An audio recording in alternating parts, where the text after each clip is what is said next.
has been a recurring phrase that is deemed so important that it is placed toward the very beginning. In the most recent state constitution adopted in 1984, when I was in the state Senate, it enumerates these rights in these words, and I quote, "Protection to person and property is the paramount duty of government and shall be impartial and complete. No person shall be denied the equal protection of the laws," end quote. While that right to protection of both person and property has not changed in 155 years, since it first appeared in our fundamental documents, all other things, most of the things in our state, have also changed. Government's responsibility to provide protection, however, has not changed, but the demands of fulfilling that right has changed, and that is why we are here today. Let me first thank the Lieutenant Governor that you will hear from in a few minutes, the Speaker of the House that you will also hear from, to the members of the General Assembly who are here, to the agency directors who are present, to the state law enforcement officers who are present here today, and various public safety agencies. And I'm going to enumerate those because sometimes some of them are not thought about in the process of when we talk about law enforcement. The Department of Public Safety, the newly formed Department of Community Supervision, the Georgia Bureau of Investigation, the Department of Corrections, the Department of Juvenile Justice, the Department of Natural Resources, the Georgia Public Safety Training Center, the Peace Officers Standards and Training Council, and Pardons and Parole. We ask our law enforcement personnel at all levels and of all ranks to do a very difficult job, one that requires great skill, long suffering, and dedication of purpose. These brave and caring men and women many of them are here today. They go out every shift to face uncertainty and danger so that their neighbors may not have to do so. And while their jobs have only become more difficult and dangerous over the years, the thanks they receive has not kept pace. We have seen in cities across the country the need to foster and strengthen the ties of trust between law enforcement and the communities they serve. Because protecting citizens, both those who do not wear a badge and those who do, is the paramount duty of government, it is incumbent upon us to provide the training and resources that they need to be many things. As the late Paul Harvey once said, law enforcement officers are asked to be a minister, a social worker, a diplomat, a tough guy, and a gentleman. And so today, I am introducing a law enforcement reform proposal consisting of two parts. The first involves compensation for those who are selfless and courageous enough to don a vest and a uniform each day. Beginning January the 1st of 2017, state law enforcement personnel on the front lines will receive an across-the-board pay raise of 20%.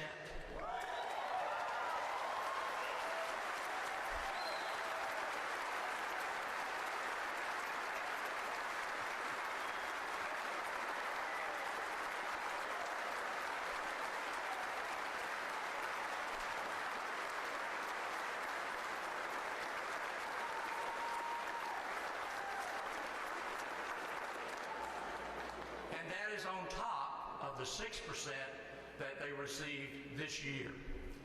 There are at least 3,314 personnel of the GBI, the State Board of Pardons and Paroles, the Departments of Natural Resources, Public Safety, Community Supervision, Corrections, and Juvenile Justice that will be affected by this increase. In total, we will devote almost $79 million additional dollars between the amended fiscal 17 budget and the full budget of fiscal year 2018 for the salaries of these individuals. It should be irrefutable that this is a demonstration that we will put our money where our priorities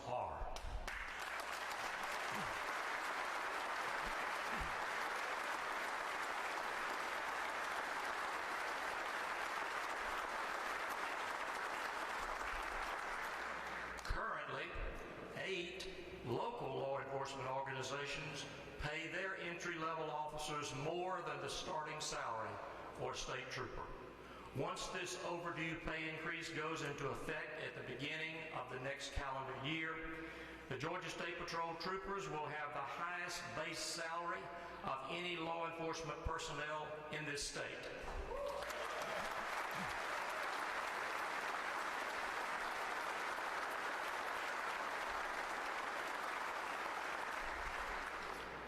It will move our state troopers up from the 6th highest paid in the Southeast to 3rd, including the 6% pay raise earlier this year. Our troopers will have gone from 50th nationally in terms of base salary to 24th. Quite a considerable jump. In the past, we were training the best and the brightest, but paying them the least. We no longer will have that case in Georgia. And these are just our troopers. The salaries of our DNR conservation rangers and officers, motor carrier compliance officers, Capitol police officers, GISTIC public safety trainers and investigators, post-investigators, GBI agents, DCS and corrections personnel and probation officers will be similarly affected, making them competitive not only in the Southeast, but nationally as well.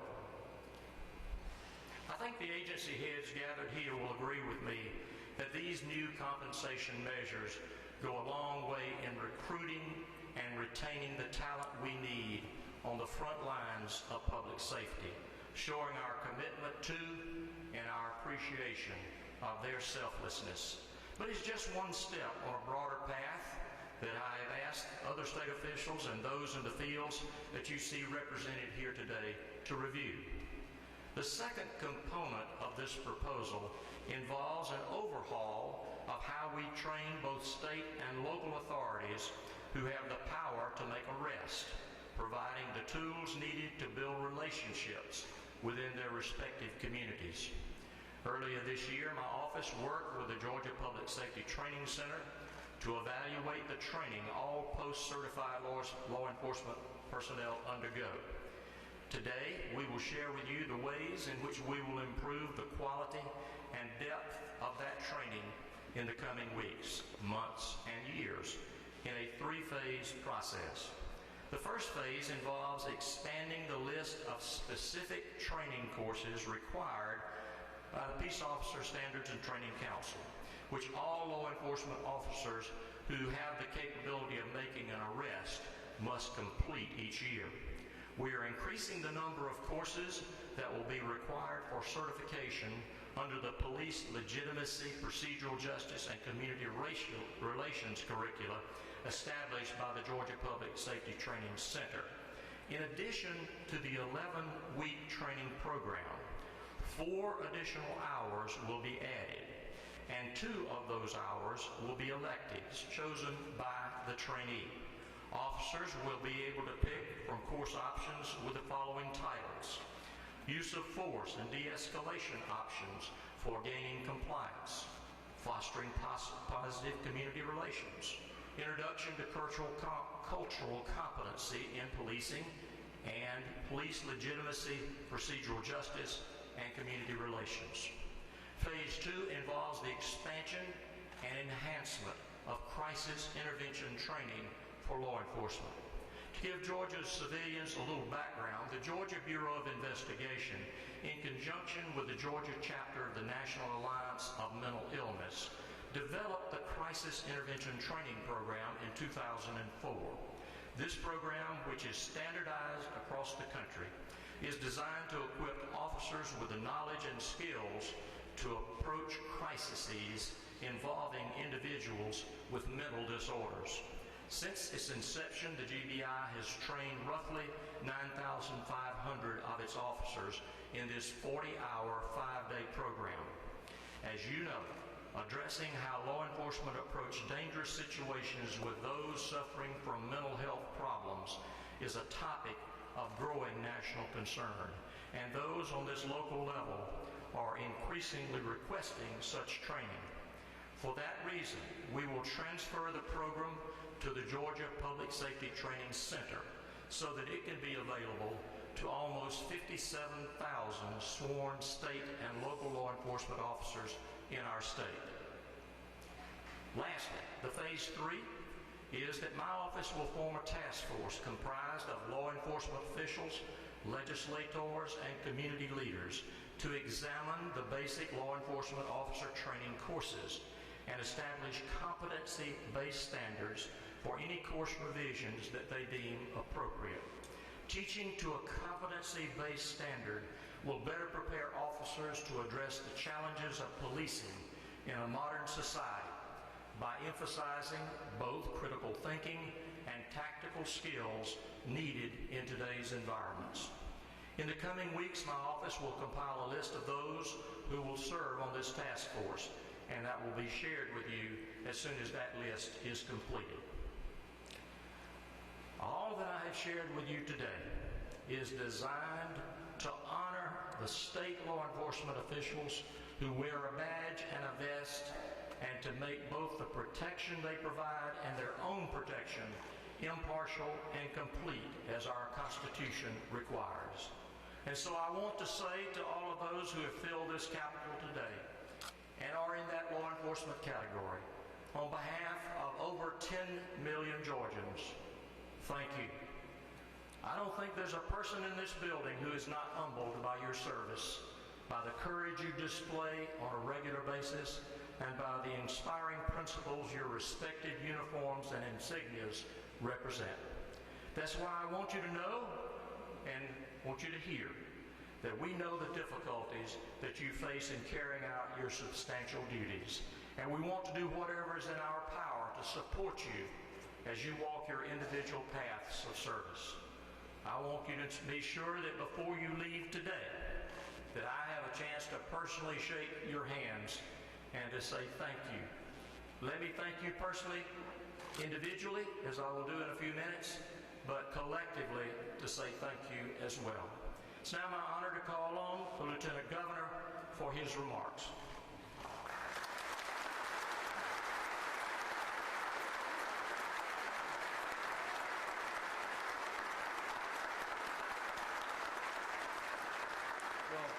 First of all, let me just say a special thank you to the governor for his steadfast commitment, his leadership on this issue. I remember getting the call and hearing the passion in his voice about doing something for law enforcement. Too often we see individuals that are going or called upon to knock on a door not knowing what might be behind that door. And oftentimes we hear the sad news of the call that goes to the wife and to the children, letting them know that their father will not be home. Our priorities are always around where we choose to put our resources. Today, I think the most important thing to recognize as we look around this beautiful Capitol, we see individuals that strap on their uniform each and every day. They don't do it for the money, because the reality is that we could never compensate them for the heroic acts by which they do each and every day. But the real message today is that not just the governor, not just me or the speaker, we all stand shoulder to shoulder with you, respecting what you do and the values by which you conduct your service each and every day. It is a calling and it is a duty that is very, very special. And for each of us to stand up and be willing to recognize your sacrifice in this way is very, very fitting. And I would also challenge local officials as well to examine even what your pay scale looks like, to ensure that we not only give the due respect of our law enforcement officers by doing all that we can financially as well. It's a great honor for me to also recognize and bring to the podium now my good friend and our speaker, David Ralston.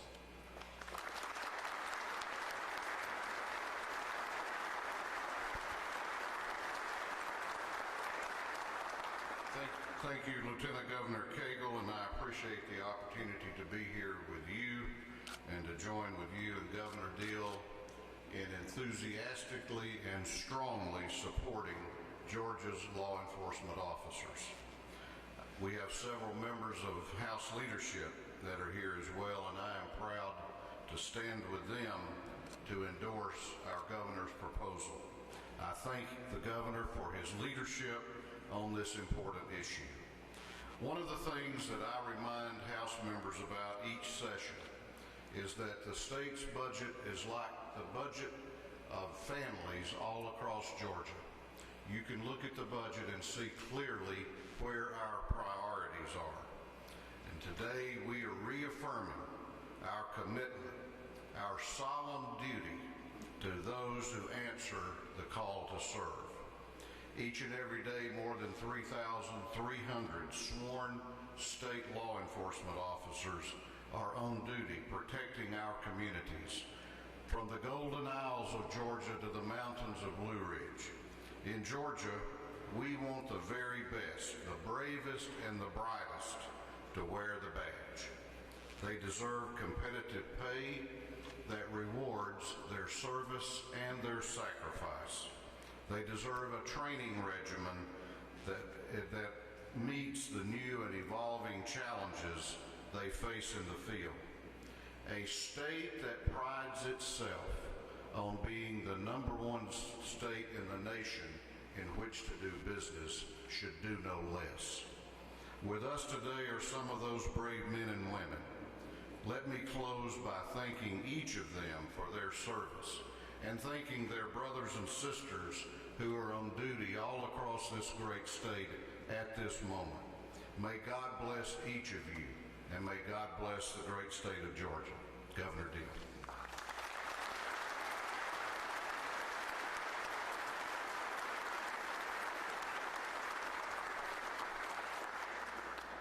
All right, we're going to take a few questions provided they're on the topic of our discussion here today. Governor, yes. Were several of the training changes designed to reduce the number of police shootings? Well, we think that these changes in the regimen and the training program just simply broadens the scope of training and addresses issues that are important. They are not necessarily dealing with those particular circumstances, but we think that this is the kind of training and background that all law enforcement officers need. Governor, you mentioned that these programs training would be available. Will they be mandatory for law enforcement facilities? Well, currently the basic training that they've already had is mandatory to keep their certification. This will be the addition of 4 additional annual hours of training. It will be mandatory. Governor Deal, can you talk about any particular cases or incidents that may have led you to make these proposals? Well, it's something that I have been thinking about and wrestling with for a very long time. As I travel around the state, I have the opportunity to meet many people, the families of our law enforcement officers, families of our troopers, and those who work in our state prison system. And consistently, I have heard stories of, well, we're just not able to make ends meet with the salaries that are being earned. And my loved one that works for the state is going to have to change jobs because our family needs the money. We know for sure that we have lost officers who have gone to other states that require similar responsibilities but pay significantly greater sums in salaries. I don't think that we should allow that to continue. I hope that this is a significant step in the right direction to not only compensate them for a job that most people would not entertain doing, but to do so in an appropriate manner. Governor, can you explain for our viewers, when you came up with the figure 20%, and procedurally, how will this get done? Well, this is a budgetary issue and will be incorporated in the amended 2017 budget that will be taken up by the General Assembly in the session in January. The full appropriation will be in the 2018 budget, the so-called big budget that will also be passed. So that's the procedure whereby it will be done. I'm sorry. That's correct. Beginning the 1st of January. I'm trusting these guys to back me up. Governor, can you elaborate a little bit on the cultural training that you mentioned? Well, I outlined the course categories. It is just an enhanced training program, and the electives, I think, are very appropriate elective areas that an officer can choose. Those choice areas, those elective areas, I understand, could also be trained online. So it is a way to distribute the information material as quickly as possible, but I think the very nature of the topics that those enhanced training areas represent are the kinds of things that I think most people in law enforcement and those on the outside would say that these are areas we need to pay even more special attention to. And our officers who are confronted with very difficult situations need to have the latest and the best instructions as to how to deal with these difficult situations. We think this enhanced training will benefit everybody in the process. You mentioned that crisis intervention candidates now going to be available through the Georgia Public Safety Training Office.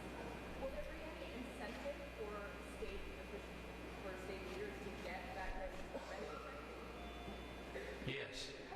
The incentive is if you don't get the training, you don't have your job.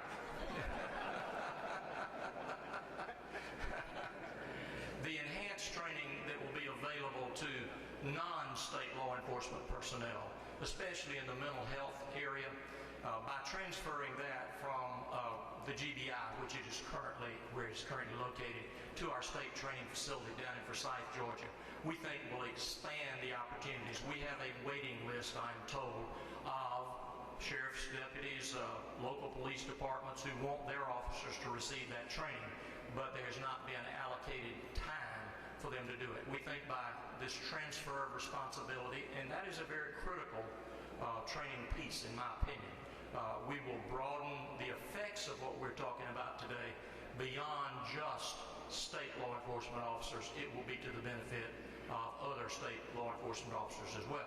And back to the enhanced training requirement, that is a requirement that the post council has agreed to, and you have to be post certified in order to have the power to arrest anyone in our state. So we are, I think, enhancing it for, in that respect, for all law enforcement officers in the state. So the crisis intervention training goes up to each department and not the officers take that? I didn't understand the first part. The crisis intervention training is up to each agency whether or not they take it, both agencies?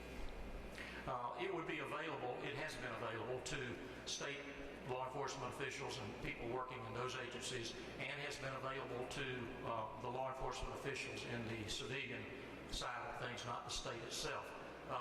But as I said, the capacity has not been sufficient to be able to accommodate all of those requests. We think with this transfer, we can certainly accommodate more of those requests. Governor, any movement on policy for body armor protection for officers serving warrants? Well, not in this legislation, because this is specifically here, and you have given me a great opportunity to cut off the questions, because I don't consider that exactly on topic, although it's a worthwhile question. I don't mean to demean your question. It's just not something that we intended to talk about today. Let me close with that, and thank you all for being here. And to the law enforcement officers who are here, most of them behind me, please make sure that you come down the steps and that I have a chance to shake your hand. And I know the Lieutenant Governor and the Speaker wish to do the same. Thank you all for being here.